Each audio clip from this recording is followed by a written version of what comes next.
We're talking Bucks Heat Game 3, the exact same spread we've been looking at all series long. We've had Dennis Garcia take the money line on the Heat games 1 and 2.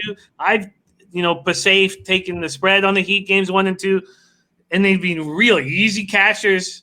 I know that Dennis's money line was not as easy in game 2. This total opened up at 222.5. It's now at 223 or 223.5 in the 8 seeding games.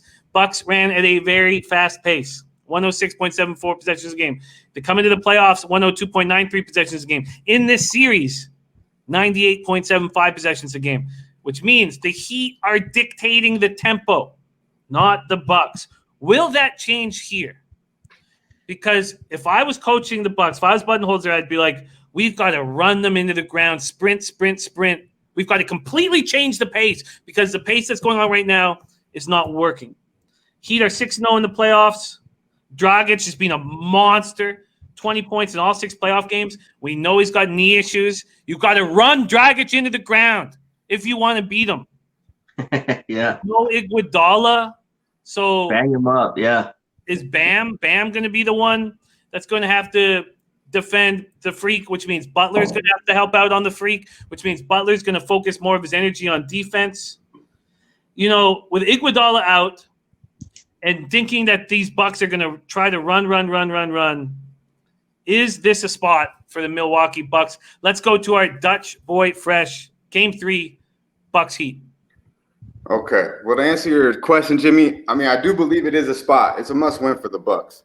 But I can't take the Bucks. I bet Miami game 1, game 2, and I'm going right back to the well, bro.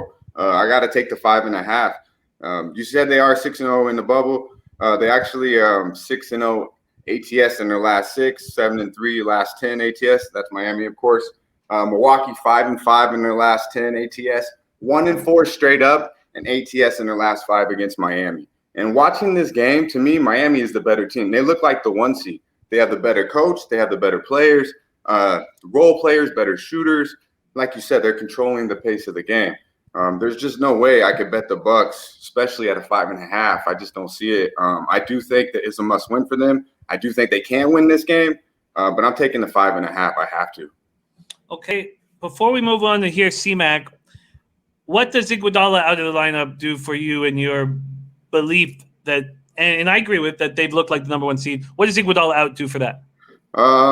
He's played nice. I think that just means a little bit more of a Derrick Jones, who actually I like out there, not as shooting the ball, but rebounding, playing defense, and he could play Giannis. So, and I think maybe a little bit more of Crowder on Giannis as well. He's pretty scrappy. So, I would like Iggy out there, but it's not too big of me. I got to take the 5.5. Interesting. All right, C-Mac, Bucks Heat game 3. Take it away. I agree. I gotta go back to the well too. It's too much. 5.5. You gotta take those points. People can do money line. I'm not. I'll take the 5.5 again, and I gotta lean on the over a little bit. 223. The Bucks, like we were saying, it's a must win. If you like the Bucks, I take them first half. Yeah, I like the Bucks early, but yeah, if you like the Bucks, I take them first half. If you come out hot, they're gonna, they need this game. They can't go down 3-0. Right. So, and the trends do lean to the Milwaukee first half, even first quarter. I actually took a L betting them first quarter game 2.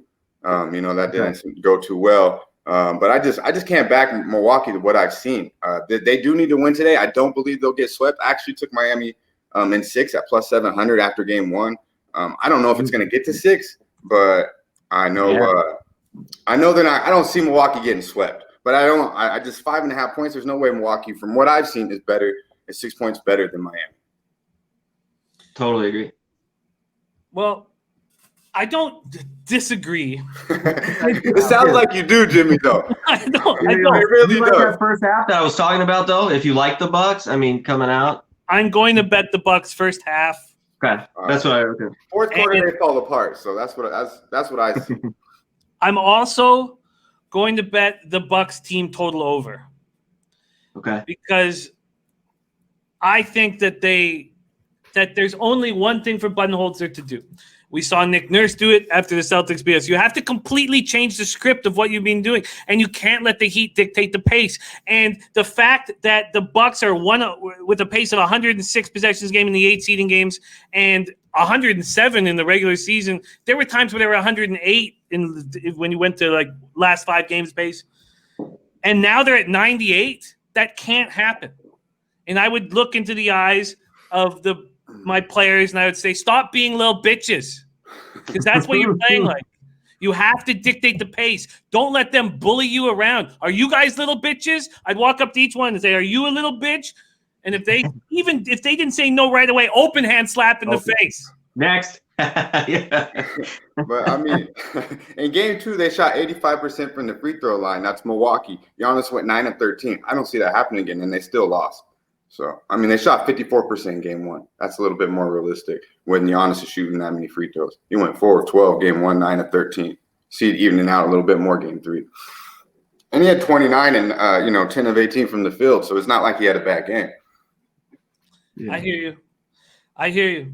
No Iguodala. But I'm rooting for you first half for sure. And look, I want the Bucks to be swept. I'm a Heat fan. But I need 6. I want JC says Bucks lose again. Dennis Garcia says much easier to slow games down. Miami built to play any style, and they have the best player on the floor. Ooh, Dennis Garcia. Butler over Giannis, huh? Butler over Giannis. I mean, when it's playoff mode, I can't really argue him, because when you watch Giannis, he just runs people over. He loses the ball. He goes to the free throw line. It's not what I want. Yeah, you just to fall apart, you know. And Jimmy had a bad game too. He had 13 points. It ended bad for him. Didn't end too well. They won, but he didn't end on a high note. So I expect him to come out a little bit, a little extra juice. Yeah, Sage Lawrence says Dutch Boy Fresh need to have this guy on here for every game. All right, I'm Bucks first half and team total over. Shane Schwader says Dragic is fire, my dude. Sure, he is. Sure. But those knees are 50. Those knees are 50 years old, 60 years old. A little shot, and we're good to go. All righty. There we have it. So official plays from you guys on Bucks Heat. We'll start with, and it's okay if you haven't made them yet, whatever you want. But let's hear it. Dutch Boy Fresh, official plays, Bucks Heat. Yes, sir. I actually waited till this morning and locked it in at 5.5. So I'm on Miami plus 5.5. Miami plus 5.5. C-Mac, official plays. Same thing. Heat 5.5. And I don't know if I'm going to take this over. I'm mulling over it. But yeah, Heat 5.5 for sure. Lock it in. Milwaukee Bucks team total full game over 114.5. And then the first half right now is at 3.5. You can get it at 3 at some books. And Jay Seaton says Bucks first half. He laughs out loud. And then he said, "Here, take your L." Sure, Jay Seaton. But are you 17 and 3 in your last sides and totals? Yeah. If this was a different show, I'd rest my sack right here so you could see how large my balls are. Yeah. But I won't do that. Right. You killed NBA, man. That's a great job, bro. No, but I'm giving too much back in player props, so I can't.